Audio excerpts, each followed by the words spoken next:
올해 금 가격은 정말 이상하게 움직였습니다. 1월에는 온스당 5,595달러 부근까지 올랐지만 2월 말 이란 전쟁이 시작된 뒤 오히려 하락해 6월에는 4,000달러 아래까지 내려왔습니다. 그런데 지금은 다시 4,700달러 부근까지 올라왔습니다. 전쟁 때는 떨어졌던 금이 왜 지금 다시 오르는 걸까요? 오늘은 복잡한 내용은 빼고 금값을 움직이는 기본 원리, 전쟁 때 금이 떨어진 이유, 그리고 8월 중순인 지금 왜 금값이 다시 오르는지, 앞으로 꼭 봐야 할 변수까지 몇 가지 핵심으로 압축해서 알아보겠습니다. 앞으로도 어려운 경제 이야기를 쉽게 받아보실 수 있도록 구독과 좋아요, 알림 설정 부탁드리고요. 그럼 먼저 금값은 도대체 무엇을 보고 움직이는지부터 아주 쉽게 시작해 보겠습니다. 금값을 어렵게 생각할 필요는 없습니다. 크게 4가지만 보면 됩니다. 금리, 달러, 시장의 불안, 그리고 실제 매수세입니다. 금리가 내려가고 달러가 약해지면 금에 유리하고 전쟁이나 금융 불안이 커지면 안전자산 수요가 들어옵니다. 여기에 중앙은행과 ETF까지 금을 많이 사기 시작하면 상승 힘은 더 강해집니다. 쉽게 말하면 금 가격 앞에는 4개의 계기판이 달려있는 셈입니다. 이 가운데 가장 먼저 볼 것은 금리입니다. 금은 아무리 오래 가지고 있어도 이자를 주지 않습니다. 반면 미국 국채는 이자를 줍니다. 만약 국채에서 높은 이자를 받을 수 있다면 투자자는 굳이 이자가 없는 금을 살 이유가 줄어듭니다. 반대로 금리가 내려가면 금의 매력도가 높아집니다. 그래서 기본적으로 금리 상승은 금에 불리하고 금리 하락은 금에 유리합니다. 특히 우리가 봐야 하는 것은 물가를 감안한 실질 금리입니다. 그렇다면 이란 전쟁이 시작됐는데 왜 금은 떨어졌을까요? 핵심은 전쟁 자체보다 전쟁이 유가를 건드렸기 때문입니다.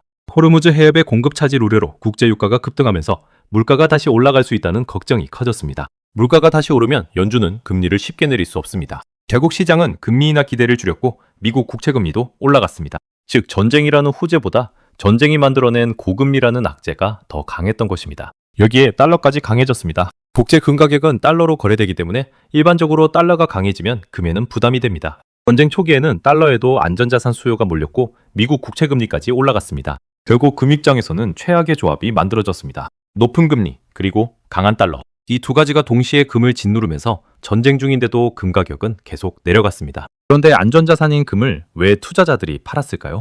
위기가 너무 커지면 투자자들에게 가장 필요한 것은 현금이기 때문입니다. 주식에서 손실이 커지거나 마진콜이 발생하면 다른 자산을 팔아 현금을 마련해야 합니다. 당시 금은 이미 많이 오른 자산이었기 때문에 차익을 실현하기도 쉬웠습니다. 그래서 위기 초반에는 금을 사지만 현금이 급해지면 금까지 파는 상황이 생길 수 있습니다. 차익 실현과 ETF 자금 유출까지 겹치면서 금하락은 더 커졌습니다. 그런데 8월부터 분위기가 달라지기 시작했습니다.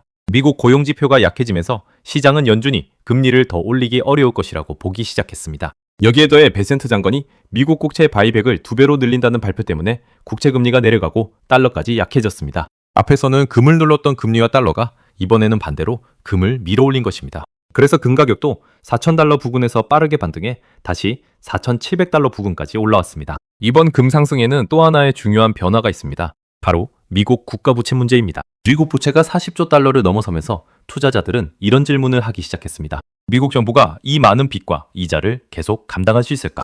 그러면서 금을 단순히 전쟁에 대비하는 안전자산이 아니라 달러의 구매력이 떨어질 때를 대비하는 화폐가치 보험으로 보기 시작했습니다. 이른바 화폐가치 희석 거래가 금 수요를 밀어주고 있는 것입니다. 그리고 지금 금 시장에는 또 하나의 큰 손이 있습니다. 바로 세계 중앙은행들입니다. 중앙은행들은 단기적인 금 가격의 등락과 관계없이 금 보유량을 계속 늘리고 있습니다.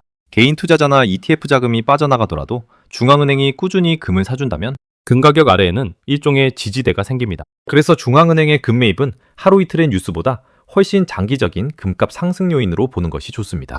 그렇다면 앞으로 금이 더 오르려면 어떤 조건이 필요할까요? 미국 경기가 둔화되고 물가가 안정되면서 국채 금리가 내려가야 합니다. 여기에 달러가 약해지고 중앙은행의 금 매입까지 이어진다면 금에는 상당히 좋은 환경이 만들어집니다.